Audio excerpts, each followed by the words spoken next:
विचारल्याशिवाय संभ्रम मात्र दूर होणार नाही आणि म्हणूनच ओ संभ्रम दूर करण्यासाठी दादा भीमसेन आपल्या तळीला नमस्कार आहे समाधान दादा तुमचा आशीर्वाद आम्हाला लाभा की आमच्याही या बाहुबलात दुप्पट सबळ निर्माण होत दादा क्षणभर आम्ही स्वकर्तव्य पूर्ण करत होतो आणि असं असताना दादा आपला तातडीचा संदेश मला मिळाला आपण एवढ्या तातडीनं मला का बोलावलं आणि काय दादा दादा मी काय पाहतोय ही आपली मुद्रा मला खिन्न दिसू लागली दादा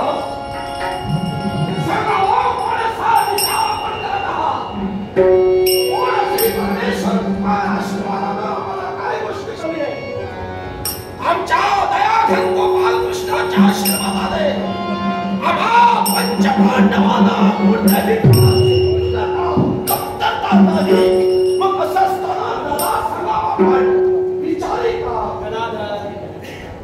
ओळखच तू शब्दक्रिपात सत्यच आहे अरे माणसाचा चेहरा म्हणते तो एक आस्था मानला जातो हे भाई मग मी अशाने भाव दिसतात ते त्या चेहऱ्यावर आज आपले ज्येष्ठ भ्राताश्री कुठल्या ना कुठल्या तरी विचारात आहे याची जाणीव तुला झाली आणि त्यासाठी प्रश्न निर्माण केलास मी विचारले सत्य दे अगोदर मिळणार काय आहे संवाद साधला पण विचारी कारण कथन करणार नाही पण मार्ग प्रतीक्षा अन्य तीन बंधूंची मग ते जोपर्यंत येत नाही तोपर्यंत युधिष्ठिर का विचारी आहे त्याला कथन नाही करू शकत दादा मनाच्या ठिकाणी जे गूढ लपलेलं आहे हे गूढ स्पष्ट करण्यासाठी हा एकटा गदाधर नव्हे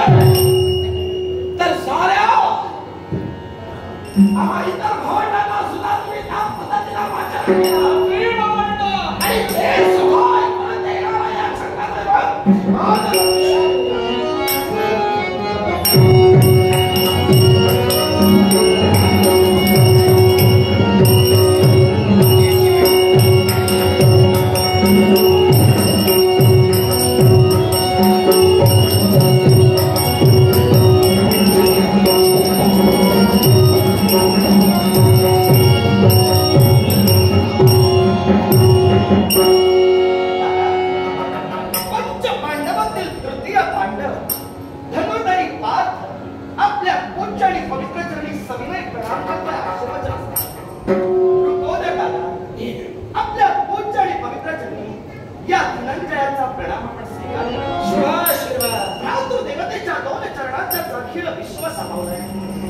आपल्या पवित्र पदकाली आपली माता चुकविल्याशिवाय त्याच्या मनाचं कधी समाधान झालं नाही आज त्याच अपेक्षेला तुमच्याकडे मागवलं मंगळमय आशीर्वाद द्या आणि तुझ्या मनाचं समाधान करा समाधान करा लीन सदा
कराय दुधात साखर पडल्याचा भास शुभमंगल अशा प्रकारचा तुमचा मंगलमय आशीर्वादाची मंजूर मागेश्वरी ऐकला स्वर्ग दोन बोट उडल्याचा भास झाला आपल्या सर्वांना निरीक्षणातला प्रिय बंधू माझा आशीर्वाद देणारा तुमच्या मनावर असणाऱ्या मुद्रा आणि तुमच्या घराघरात असणारे भाव काय आणि म्हणूनच निराश वदनाला एक नेत्र कटाक्ष तुम्ही माझ्याकडे टाकला मार्ग प्रतीक्षा होती ती तुमची काय एक दिवस एकांतात असते वेळी देवश्री नारद मुनींचं माझ्यापर्यंत येणं झालं आणि त्याने कथन केलं की पंडुराजे यहलोकाची यात्रा संपूर्ण परलोकी गेली पण अजूनही त्यांना मोक्ष प्राप्त झालं नाही साम्राज्याच्या पहिल्या पायरीवर ते आहे दादा हे तुमच्या मुखातील शब्द मात्र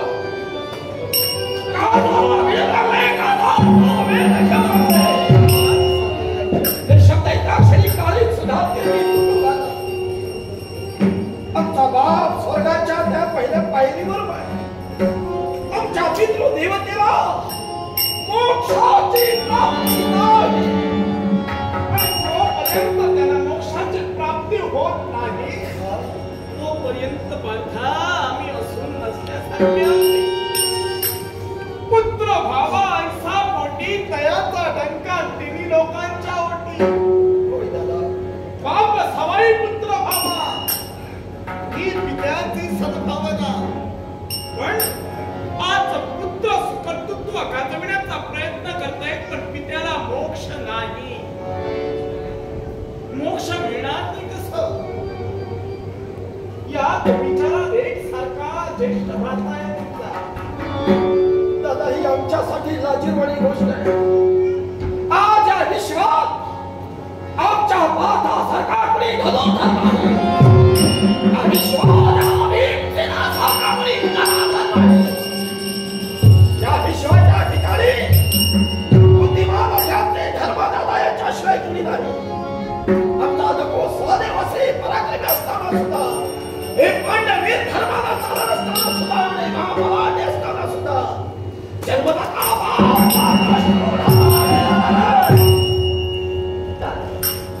त्यासाठी आज काही दिवस लोटले गेले तुम्ही माझ्यापेक्षा ज्येष्ठ तुमच्या समोर पुण्याधिक शब्दाचा मोठा हा या धनंजयाचा अपराध करू शकेल पण तुमच्या मुखातून निघणाऱ्या शब्दांनी माझ्या हृदयावर आघात झाला काय उपयोग माझ्या अंगेतात असणाऱ्या हा पराक्रमाचा आपली पितृ देवता निवर्तली निवर्तल्यानंतर कित्येक काळ लोटला गेला पण आपल्या पित्याच्या आपल्याला सद्गती नाही आणि म्हणूनच आपल्याला देवर्षी नारद मुनींनी कथित केलं खरं आपण आमच्या पित्याला जर सद्गती प्राप्त व्हायला तर दादा फक्त सांगा मी काय करावं आम्ही नाते आपल्या प्रयत्नांची साखर घालू पण आमच्या पित्याला मोक्षाचं स्थान मिळेल प्रयत्न करू आतापर्यंतच्या भगवंताला आम्हाला सहकार्य केलं त्याच्या विपरीत अन्यही कोण आम्हाला सहकार्य केलं मग असं नाही का असेल दादा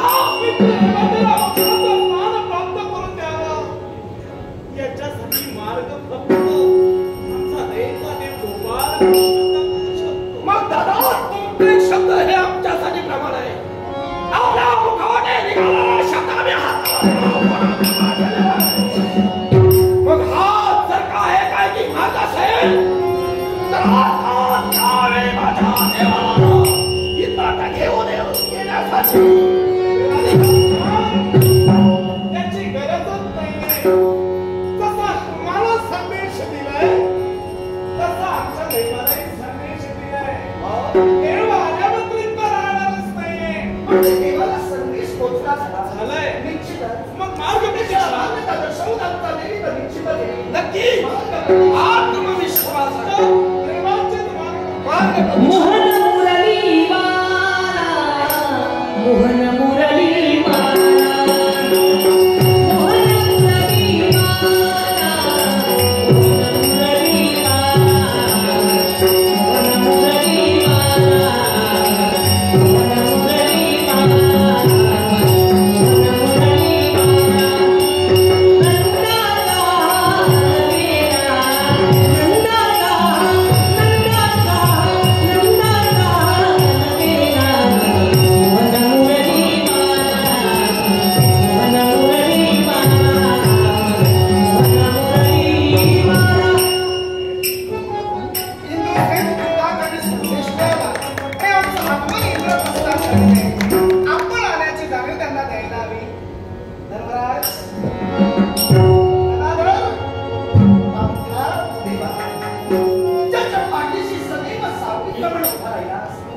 तुझा पूजन पवित्र प्रणाम करण्याची वज्रवान खुशीर असा तुझा आशीर्वाद मिळाला सर्वांचं समाधान झाल्याचा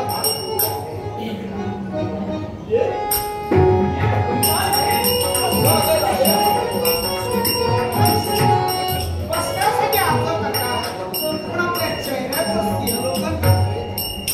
चेहऱ्यावर मात्र काहीतरी विचारांची शृंखला दाटून आलेल्याचं मला जाणवतंय. बरोबर खरंय का? शब्द त्रिवार सत्य आहे. त्याचं कारणही भगवंत आम्ही तुम्हाला दर्शन करणार आहोत. त्या कारणास्तव आम्ही तुम्हाला संदेश दिला होता. कुठल्या विचारांच्या गर्तेला परिणतला कष्टाला कळले. तेव्हा आतापर्यंत ज्याच्या विचारात आम्ही होतो त्या विचारात मार्ग दाखविण्यासाठी भगवंता तू झाला. निश्चितच मग याच्याही पुढे मार्ग मिळणार आणि त्यासाठी देवा आज 5 पांडव झटताय. आमची पितृदेवता निवर्तली गेली पण देवा आमच्या पितृदेवतेला अजूनही मोक्षाचं स्थान प्राप्त होत नाहीये. स्वर्गाच्या पहिल्या पायरीवर देवा आमच्या पितृदेवतेचा आत्मा तळमळला. पण हे आपल्याला कसं काय कळेल? देवऋषी नारद महामुनी त्यांच्या मार्गदर्शनानं हे आम्हाला कळलं. भगवंता पुढे काय करावं? किंतु आपल्याला स्वर्ग सुख स्वर्ग मोक्ष मिळायला हवा यासाठी काय करावा हा व्यक्तीचा प्रश्न आहे. तरी या शक्यता निरसन या देवाने करायला हवं. ठीक. ओम ब्रह्मणे ब्रह्मस्वरूपाय ओम ब्रह्मणे आहे मार्ग आहे. पितृ आत्म्याला सद्गती प्राप्त होण्यासाठी मार्ग एकच. सर्व मार्ग आहे. दर्वी होमानुपादाय अभिषेकम च यस्यांते सर्वचित तेन चोच्यते. अर्थात संपूर्ण पृथ्वीवर आक्रमण करून स्वतःची बलत्व दाखवून प्रत्येकाला आपला अंकित करून राजसूय यज्ञ करणं हा दर्वी होमानुपाय एकच उपाय आहे. यावर एकच उपाय म्हणजे देवा राजसूय यज्ञ करावा लागणार आहे. देवा हा राजसूय यज्ञ करावा हे तर तुम्ही आम्हाला मार्गदर्शन करत असाल. सांगावा भगवंत. राजसूय यज्ञ करण्यासाठी संपत्ती तेवढीच लागणार. यासाठी पृथ्वीपटावर क्षत्रियांना आव्हान द्यायला हवं. पण सांप्रतची परिस्थिती फार वेगळी आहे. पांडवांना सहकार्याच्या भावनेही अनेक जण येतील पण एकच असा बलशाली योद्धा आहे ज्या योद्ध्यासमोर मला तर वाटतंय पांडवांचं काही चालणार नाही.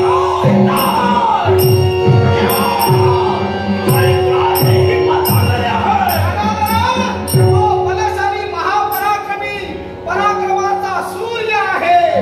तुम्ही सर्वजण त्याच्यासमोर काजवे व्हा.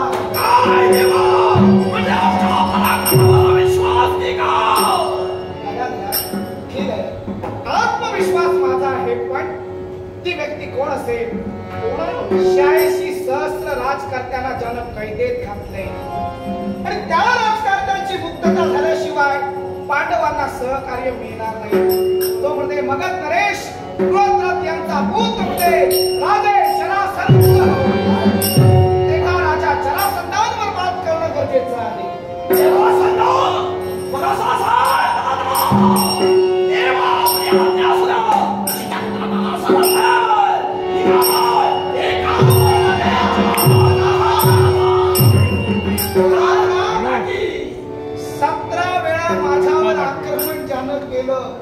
तरी अजून राजे जरासंध जिवंत आहेत.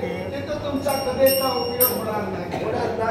अर्थातच तेव्हा त्यासाठी मार्ग आहे आणि त्याच्यावर मात करण्यासाठी आम्ही भगीरथ प्रयत्न करू. पण यासाठी मला गरज आहे ती पार्थाची आणि गरज आहे ती गदाधराची. तेव्हा धर्मा इतरत्र चारी दिशांना विजयासाठी आपण इतरत्र भ्रात्यांना पाठवावं. आणि या दोघांना घेऊन आम्ही निघालो. राजे जरासंधापर्यंत निघालो.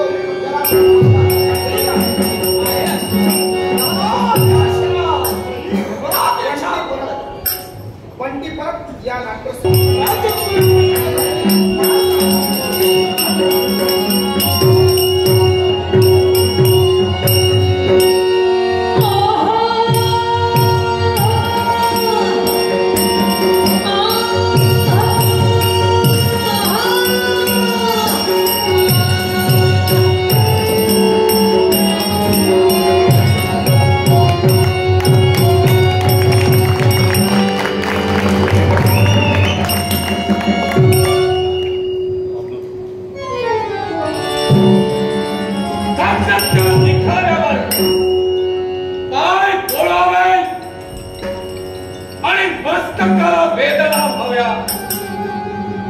तद्वच्ची स्थिती या जरासंधाची होते.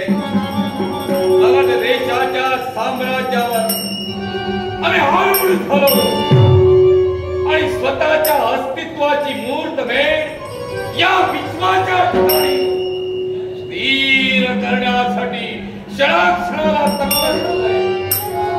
मनाच्या ठिकाणी असणारा निर्धार परिपूर्ण करण्याचं ध्येय ज्याने स्वतःच्या मुलाची बाळगलं तो जरासंध स्वतःच्या जीवनाच्या बाबतीत स्वतःच्या जन्माच्या बाबतीत विचार करतोय. होय, जन्मजात दोन तुकडे, दोन भाग ज्याच्या देहाचे निर्माण झाले आणि मृतावस्थेत देहाचे भाग होते तेच माझ्या पित्यानं उकिरड्यावर फेकून देण्यासाठी तत्पर ठरला. त्या ठिकाणी जरा राक्षसे हिनं ते भाग आपल्या हाती घेतले. ते खाण्याची इच्छा झाली. तिने सरळ अवस्थेत पोटात गेले ते चोरले गेले आणि त्या बालकानं उदन केलं. त्याच वेळी रडण्याचा आवाज आमच्या पिताजींनी रंगताने ऐकला आणि त्याच आवाजाच्या दिशेनं पावलं पडली. आकांतकाळ बालक मुदत करतय तेच दोन तुकडे सामने गेले. जेरेनं सहज माझ्या बापाजवळ मला सुपूर्द केलं. जेरेनं सांगलं, जेरेनं एक जीव केला म्हणून जरासंध हे नाव आम्हाला पडलं. त्याच नावाचा योग्य करून क्षणाक्षणाला आमचं अस्तित्व आम्ही निर्माण करतोय. मगध देशाच्या साम्राज्यावर आम्ही विराजमान आहोत. 86,000 राजांना बंदिवान करून या विश्वाच्या ठिकाणी सर्वश्रेष्ठ राजकर्ता मला बनायचंय. नित्यशा आम्ही राजकर्त्याला बंदिवान करण्यासाठी तत्पर ठरतोय आणि शिवशंकराचा यज्ञ करून त्या यज्ञाचा आम्ही देण्यासाठी तत्पर ठरतोय. विश्वाचं सार्वभौम पद मला स्वीकारायचंय, ते मला मिळवायचंय. याच्यासाठी कार्य एकच आहे, त्या शिवशंकराची भक्ती, त्या शिवशंकराची आराधना आम्ही नित्यशा करतोय. अर्थात आत्मा सुद्धा याच ठिकाणी माझ्या देवाचं नाम, माझ्या शिवशंकराचं नाम शिवकविता. ओम नमः शिवाय, ओम नमः शिवाय, ओम नमः शिवाय, हरि ओम नमः शिवाय, हरि ओम नमः शिवाय, हरि ओम नमः शिवाय.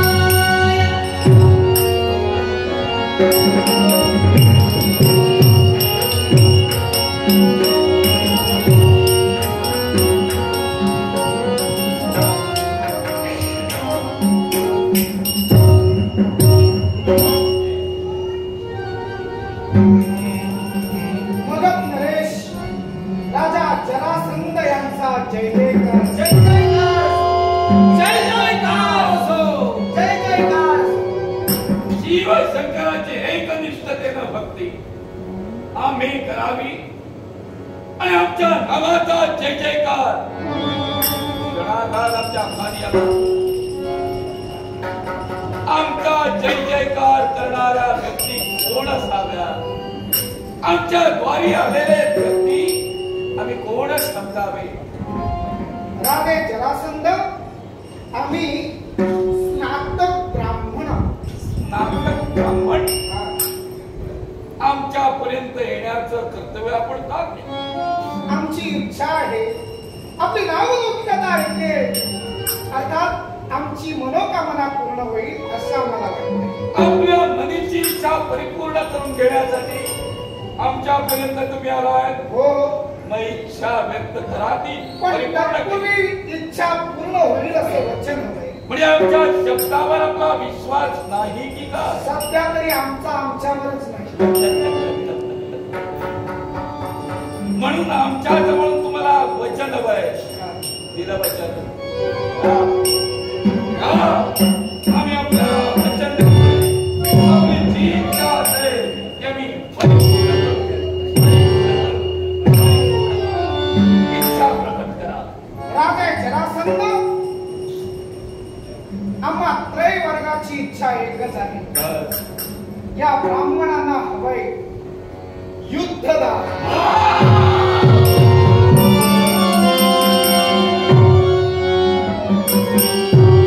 ब्राह्मणांना युद्धदान. अरे वा, आपल्याजवळ पाहिल्यानंतर आपण स्नातक ब्राह्मण आहात हे कुठूनही दिसत नाहीये. आपलं पूर्णपणे निरीक्षण करतोय.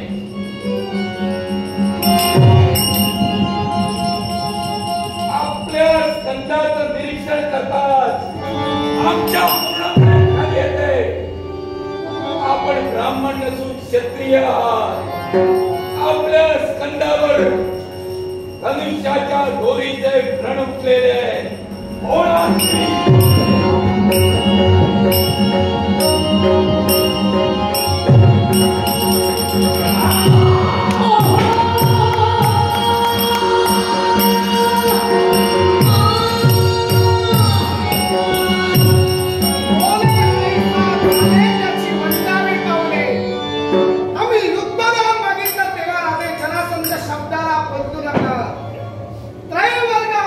आपल्या परिचयाचे आहोत. तेव्हा सांगा, कुणाशी युद्धदान पूर्ण करणार, कुणाशी दंड थोपटणार तेवढं सांगा. सरळ मार्गानं काम पूर्ण होईना, वाकड्या मार्गानं चालताना वाकड्या कष्टाला वाकडच उत्तर. आणि तुम्ही म्हणाला दिलेल्या शब्दाला परिपूर्ण जागा. आम्ही शब्द दिला की परिपूर्ण जागतो आणि दिलेला शब्द परिपूर्ण करण्यासाठी वेद, काळाचं आणि स्थळाचं बंधन कधी पडत नाही. मग कृष्णाचे मांस पुरण पावताय काय? कधी एकदा तुम्ही आपले बलदंड माझ्याबाबत थोपटतात मला अरण्याची बलदंड हे दंड थोपटावे का? तू रणछोड आहेस, रणछोड. अरे रणातून पळून जाणारा पळून टाकू. मी हो. रण सोडणारा. हो. मग 17 वेळा तुम्ही सॉरी केलात, 17 वेळा तुम्ही पळून गेलात, मग तुम्ही कोण? 17 वेळा आम्ही पळून गेलो नाही. 17 वेळा आक्रमण केला, 17 वेळा अपयश आलं. हो. त्यावेळी अखेरीस नाईलाजानं आम्हाला पळावं लागलं. साहजिकच तुम्ही माघारी जाताय. तुमचं पळण्याचं प्रमाण जास्त होतं. वा. आमच्या भीतीनं तुम्ही लपून राहण्याचा प्रयत्न केला. अरे तुम्ही मथुरा सोडली आणि द्वारका प्रस्थापित केली. एवढे जर तुम्ही वीर होता तर मग द्वारका प्रस्थापित का केली? राजा जरासंध, काय तुमचा ते? वैयक्तिक वाद होता तो माझ्याशी होता. साहजिकच. आपल्या कन्यामध्ये असते आणि प्राप्ती होय. केवळ कौस मामांशी लग्नकर्त्या झाल्या होत्या, माझ्या मामी होत्या. पण कौस मामांचा वध आमच्याकडे झाला, जेणेकरून त्यांना वैधव्य प्राप्त झालं. माझ्या जवानाचा सेवा झालाय. मी आपला एकटाच वैदिक होतो ना. होय. मग त्याचा इतरत्र यादवांना का त्रास दिला? साहजिकच ते यादव आहे. होय. अर्थात त्या यादवांचा सेवा झाला असेल. ह्याला मूळ पण संपवायचं. त्यांच्या रक्षणासाठी कृष्ण कटिबद्ध होता. म्हणूनच एका रात्री द्वारकाने पार केली. पण तुम्ही मात्र आपला छळवाद करण्याचा प्रयत्न सोडला नाही. म्हणजे एक वेळा नाही, 2 वेळा नाही, 99 वेळा तुमच्या गिरिव्रजच्या राजधानीपासून 99 वेळा गदा भिरकावून आमच्यावर टाकली. खरं तर 100 यत्न केल्याशिवाय इंद्रपद मिळत नाही. तुम्ही 99वरच कसे थांबला? आम्हाला इंद्रपद वास्तविक 100व्या वेळी तरी प्रयत्न करून कृष्णाच्या केसाला धक्का आम्हाला दिला. इंद्रपद काय नकोय. नव्हतं? आमचं पद आम्हाला अबाधित ठेवायचं आहे. आम्ही इंद्रपदासाठी मी संतान इंद्रपद आहे. फक्त तुम्हाला उदाहरण दिलं. इंद्रपद 100 यज्ञ पूर्ण केल्यानंतर मिळतं. तुम्ही कृष्णाला मारायला 99 वेळा गदा फिरून टाकली. 100व्या वेळी का टाकली? 100व्या वेळी मारली असती तर तू मरणारच होता. म्हणून? मला तुला हाडून मारायचंय नाहीये. मला तुला समोर नाही. या गवळ्याच्या पोराशी मी युद्ध करावं. या बळुत्याशी मी युद्ध करणार. अरे जरासंध, काय ते? त्याच गवळ्याच्या पोरानं मुष्टिक आणि चाणूराला लहानपणी मारले. तेव्हा माझा सराव सुद्धा तसा नव्हता. आता सराव वाढलाय तेव्हा तुमच्या बरोबर बंद ठोकणार.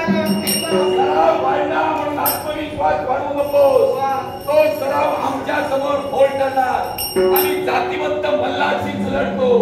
त्या चिलटाला तू मारलंस आणि ते पराक्रम आता तू सांगतोय. आपल्या तोडीचा नव्हे. माझ्या तोडीचा. ठीक, त्रयवर्णातील दोन तोडीचा आहे. तुम्ही ठरवा. माझ्याबरोबर युद्ध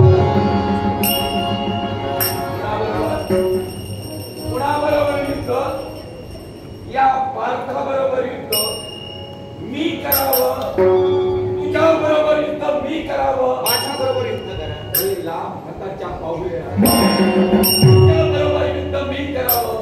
तू माझ्या योग्यतेचा आहे. तू माझ्या पात्रतेचा आहेस. काय असे दिवे लावले, काय असे पराक्रम सिद्ध केले म्हणून तुझ्याशी मी युद्ध करावं? मी तुमच्या पात्रतेचा नाही असं म्हणताना तुमची पात्रता ठरवून माझ्याशी युद्ध करायला घाबरताय की काय? साहजिकच याच्या मुळाशी कारण माझ्या तोरामालाचा असेल त्याच्याशी तुम्ही युद्ध काय करू. म्हणालात? काय असे पराक्रम केलेस? काय अशी तुझी पात्रता आहे? हो. तुम्ही थेट बोलून मोकळे झालात की तू माझ्या पात्रतेचा नाही.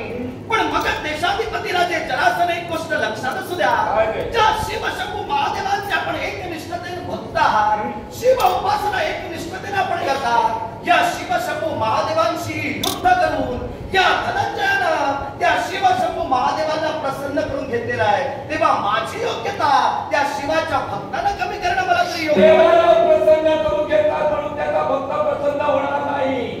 मी प्रसन्न होणार नाही. मी तुला ठार मारणार आहे. पण तुझ्यासारख्याला ठार मारणं मला तरी योग्य वाटत नाही.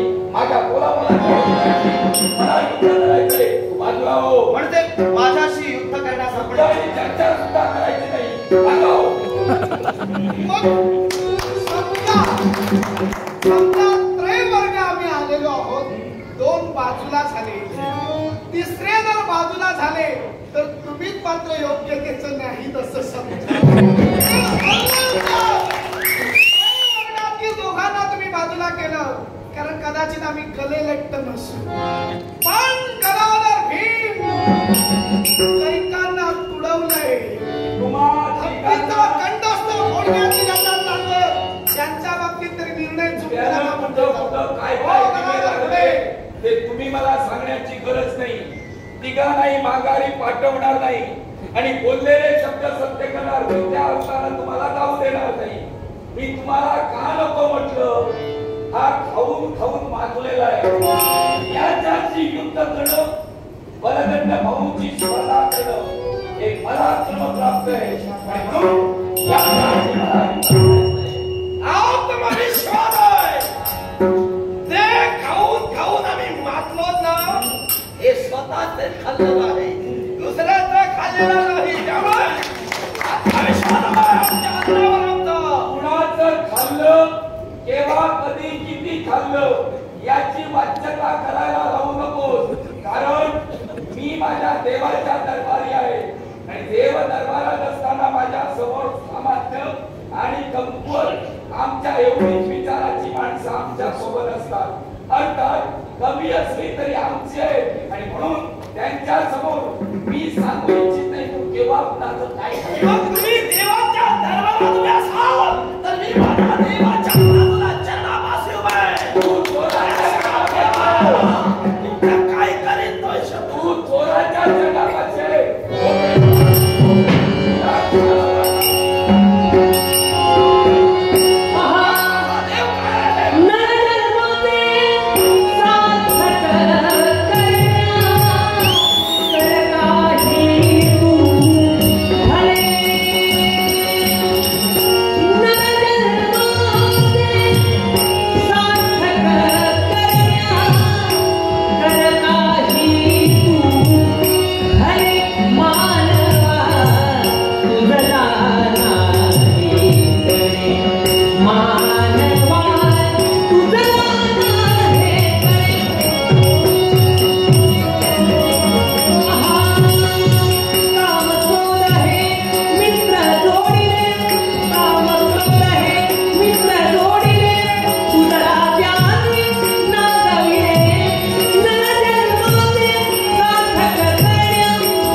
ही प्रक्रिया आणि क्रिया मी केल्यामुळं तुला विजय संपादन झाल्याचा भास झाला. शस्त्रानं मी तुला मारणार नाही. मग मी मल्ल युद्धासाठी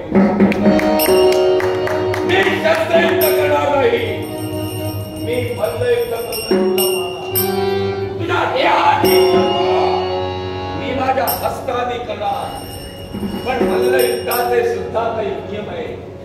अर्थात या विश्वाच्या ठिकाणी 3 युद्ध महत्वाचे आहेत. धर्मयुद्ध, कूटयुद्ध आणि तुष्टियुद्ध. तुष्टियुद्ध हे सुरुवातीपासूनच बंदी आहे. ते करता येत नाही. तुझा देव सुद्धा करू शकत नाही, कारण त्यांनीच सुरुवात केली आणि बंद केली. कूटयुद्ध मी तुझ्याशी करणार नाही. धर्मयुद्धानं मी तुझ्याशी लढणार. धर्मयुद्धाचे प्रकार 7. वाकयुद्ध म्हणजे वाणीद्वारे केले जाणारे युद्ध. एकानं दुसऱ्याशी संवाद साधावं आणि त्याची शक्ती हीन करण्यासाठी त्याच्या मर्मस्थानावर बोट ठेवून संवाद करावा आणि तदनंतर त्याच्यावर चाल करावी. हे वाकयुद्ध झालं. भूयुद्ध, आकाशयुद्ध, जलयुद्ध एवढंच नव्हे, शस्त्रयुद्ध, अस्त्रयुद्ध आणि मल्लयुद्ध हे युद्धाचे 7 प्रकार. या 7व्या प्रकारात मल्लयुद्ध. पण मल्लयुद्धाचे सुद्धा नियम आहे. मल्लयुद्ध हे खेळत असताना त्याचा आखाडा असतो. त्या मर्यादेतच ते खेळायचं असतं. पण खेळत असताना ते युद्ध लढत असताना अंगावर वस्त्र ठेवायचं नसतं. फक्त एवढंच नव्हे, तर एकच युद्ध प्रकार असा आहे की त्यात मस्तकावर किरीट असू नये, किंबहुना शिरस्त्राण असू नये. ते म्हणजे मल्लयुद्ध. इतर सर्व युद्ध प्रकारात मस्तकावर किरीट हवा. हे लक्षात ठेव. जगला पुढं तो नियम चालू ठेव. पण या युद्धात मात्र लज्जा रक्षणासाठी एक वस्त्र अंगावर ठेवावं आणि त्यामुळे त्या तयारीनंच वाघमडदे झाला. त्याची चिंता तू करू नकोस. मी पुढची तयारी करूनच मागचं पाऊल उचलून पुढे टाकतो. बरं केलंच नाही तर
राजा जरासंध यांची पितृदेवता म्हणजे राजे बृहद्रथ। या बृहद्रथ यांना 2 पत्नी होत्या, त्या काशी राजकन्यांच्या कन्या होत्या, पण दोन्ही पत्नींना अपत्य नव्हतं।